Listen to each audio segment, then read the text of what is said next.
No te quedes fuera. Conversaciones sobre señales, tendencias y futuro. Cada lunes y miércoles a las 11 horas. Con Bárbara Ferrer. Somos Divoxradio.com.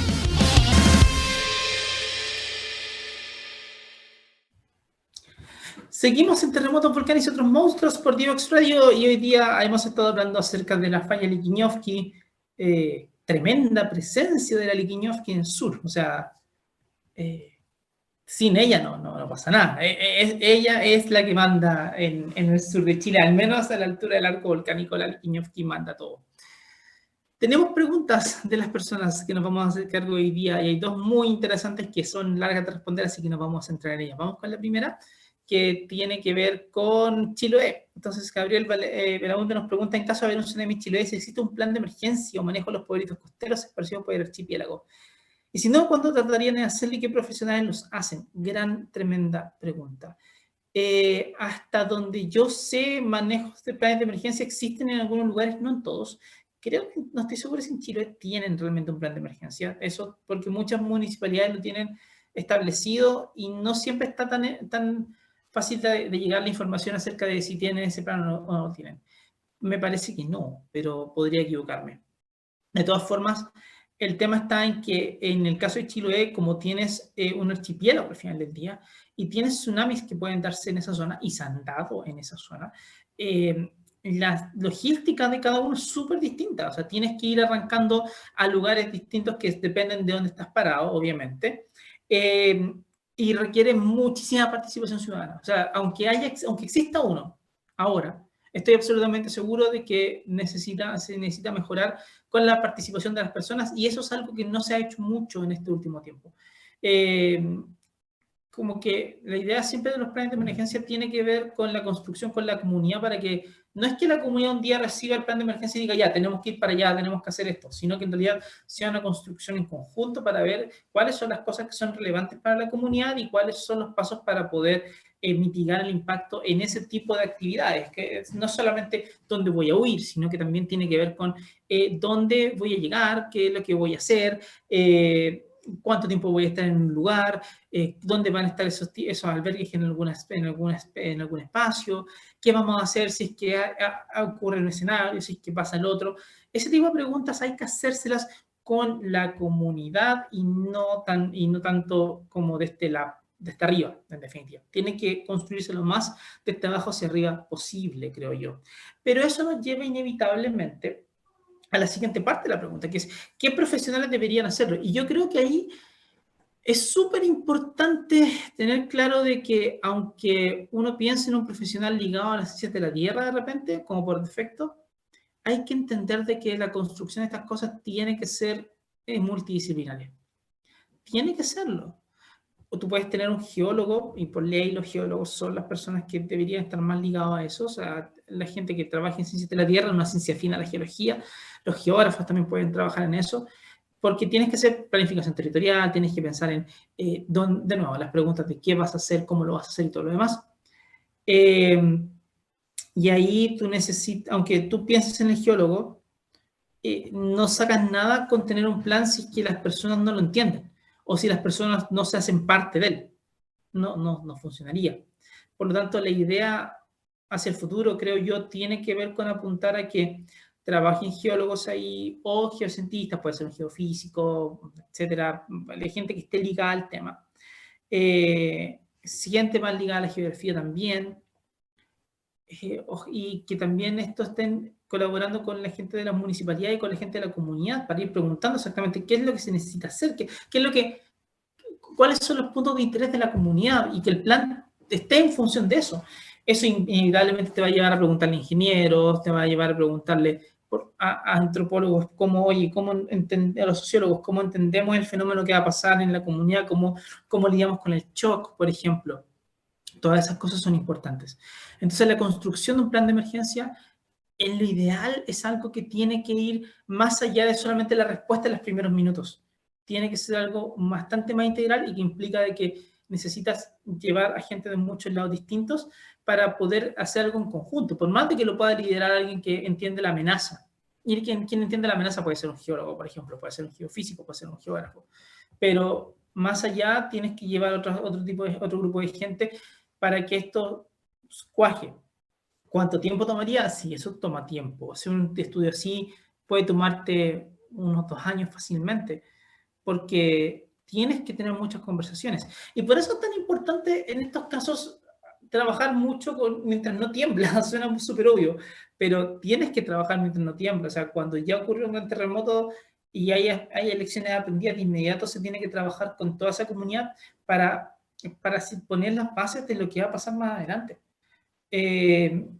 Y pensar en que tú no solamente atiendes una respuesta de emergencia, sino que como que te haces cargo de todo el entorno, de toda la amenaza, de todos los tiempos de la amenaza, de todo el ciclo de riesgo, como le gusta llamar a esta gente también. Entonces eso es relevante. Creo que esas son como las respuestas que te puedo dar ahora. Si vamos a la segunda pregunta hace referencia, la hicieron por YouTube, y hace referencia a la predicción de terremotos, si las teorías existen en la actualidad y por qué será complicado y tal vez innecesario predecirlos. Voy a partir de atrás para adelante. Yo creo que es innecesario. Yo creo que no sirve de mucho. Y no sirve de mucho por la siguiente razón. Porque lo que tú necesitas, o sea, porque el terremoto va a ser inevitable. Por tanto, la base es que al entender que el terremoto es inevitable, tú tienes que armar un tipo de respuesta, tienes que aprender a convivir con él y poder mitigar los impactos que ese terremoto va a tener sobre la comunidad. Esa es la idea. Entonces, si tú consigues eso, da lo mismo cuando ocurre el terremoto. Da lo mismo, porque tú vas a haber trabajado bien en eso. Es decir, no sacas nada incluso o dicho de otra manera, no sacas nada con saber cuándo va a venir el terremoto, si en realidad todas tus construcciones se hacen de mala forma y no te haces cargo de eso porque las casas se van a caer igual. Entonces ese es un tema. Lo segundo es que, claro, no podría hablar de que si es que alguien sabe cuándo vendrá un terremoto, se podrían tomar acciones. Pero antes mi pregunta es, ¿por qué no se hacen desde ya? ¿O tenemos que vernos con la soga al cuello como para recién preocuparnos? No, pues la idea es que sea una cuestión constante que es la que estamos trabajando. Alguien me podría decir, sí, Cristian, pero también, si es que se sabe exactamente cuándo va a ocurrir el terremoto, alguien puede tomar acciones directas para poder llegar ahí. Que, no sé, pues ese día haces cosas distintas. Pero siempre me pongo a pensar en lo mismo. Para que eso funcione tendrías que tener un método infalible que funcione 100% de las veces y que atine con 3 grandes preguntas. ¿De qué tamaño va a ser el terremoto? Que no es nada de fácil. ¿Dónde va a ocurrir y cómo va a ocurrir? Que tampoco es nada de fácil. Y el tiempo, cuándo va a ocurrir, que obviamente no tiene nada de fácil. Porque entonces significaría que si alguien te dice, mira, una predicción es esto, va a ocurrir un terremoto de magnitud 8.3 en las costas de Valparaíso el 25 de octubre del 2022. Entonces la gente se prepara tranquilamente para eso, y si fallas, es terrible, porque mucha gente estaría cambiando su forma de hacer las cosas y podría generar muchas pérdidas económicas entre medio, esperando que algo ocurra y que no ocurra nunca. Y eso es complejo. Entonces, ¿cómo te lo evitas? Lo evitas pensando en que tu forma de desarrollo, tu forma de vida, tu armado social involucra el terremoto siempre. Entonces, que cuando ocurra el terremoto, tú de alguna manera u otra ya sabes lo que tienes que hacer. Entonces, ahí los sistemas de alerta temprana se vuelven importantes, porque sí, esos 30 segundos sí te van a salvar vidas. Esos 30 segundos que pasan desde que se da el terremoto hasta que la onda llega a donde tú estás, pueden ser más, pueden ser menos, depende de dónde estés, son importantes porque va a aprovechar de ponerte debajo de una mesa, va a aprovechar de abrir puertas para no quedarte encerrado, va a poder aprovechar de tomar ciertas acciones como inmediatas para ponerte a resguardo, pero no más. Porque al final del día, el impacto que va a tener el terremoto va a depender de acciones que se desarrollan durante mucho más tiempo, que tienen que ver con cómo construiste, qué hiciste, quién no, si es que tenían las vías para evacuar, si es que la gente sabía o no sabía lo que tenía que hacer, si es que las personas tratan de evacuar en una zona donde se puede dar un tsunami en auto o no. Y esas cuestiones se trabajan con el tiempo y no tienen nada que ver con que si un terremoto si se puede predecir o no se puede predecir. Al día de hoy, bueno, y eso implica que realmente predecir terremotos no salva vidas. Si queremos pensar en salvar vidas, tenemos que pensar en cómo mitigamos los impactos de un potencial terremoto en el futuro. Pero si nos vamos a la primera parte de la pregunta, porque yo dije que iba de atrás para adelante, tiene que ver con teorías y cosas que se dan para poder predecir de alguna forma. No hay. O sea, no hay nada probado que funcione, que plantee que hay predicciones. Sí, lo que hay harto son como dos grandes líneas de cosas. Una que tiene que ver con algoritmos que te permiten como reproducir secuencias de sismos que se parecen a la realidad, pero no predicen exactamente, sino que como que van diciendo, mira, si ocurren tales sismos, podrían ocurrir estos otros, pero no, realmente no predicen nada, sino que en lo estadístico te dicen, sí, puedo reproducir la secuencia sísmica que ha sido en un lugar, más o menos, pero no te predicen nada. Solamente te ayudan a entender un poquito más la dinámica de cómo se van dando terremotos. Y eso está bajo estudio, hay hartos artículos al respecto y que obviamente te cuestan harto también, o sea, no es que sean aplicables al mundo real todavía, ni mucho menos. Por otro lado, están los estudios que tienen que ver con precursores, señales que te van dando las zonas que algo va a pasar y que sería bueno leerlas y entenderlas, que es el equivalente como saber que, mira, es ahora, estamos como en un momento más complejo, así que acuérdense todos de que teníamos que hacer tal cosa.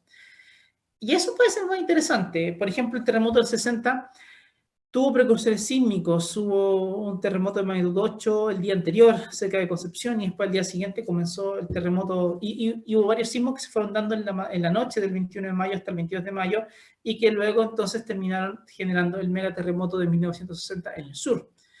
Y así se da. Entonces, esas cosas sí han pasado. Y hay otra gente que plantea estos estudios con gas radón, estos estudios que se dan con variaciones en el campo eléctrico magnético de la Tierra poco antes de los terremotos, pero de nuevo, estás buscando precursores y el problema es que necesitas asegurarte de que siempre se vayan cumpliendo los precursores, si no, no te sirven de mucho para poder usarlos para poder decir algo. Así que no estamos cerca de predecir terremotos, la verdad. Y honestamente, tampoco importa.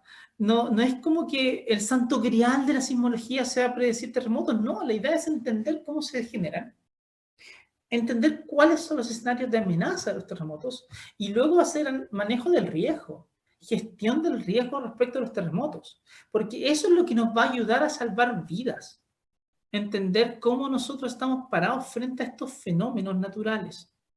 De eso se trata. Ahí está lo central. Así que quizás estamos en un programa completo, esta cosa de las predicciones. Podríamos botar muchos mitos encima, así que podríamos contemplarlo para el futuro. Bueno, los dejamos por ahora. Muchas gracias por estar en el programa del día de hoy. Recuerden que tenemos nuestras redes acá abajo. Estas redes estamos en todos lados, en Twitter, estamos en Facebook, estamos en YouTube, en SoundCloud. Nos pueden ver, nos pueden escuchar después si que lo quieren en formato podcast y también, obviamente, en nuestra página en divoxradio.com que nos van viendo en vivo mientras esto va ocurriendo. Así que muchas gracias por el tiempo, un abrazo, que tengan una muy buena semana.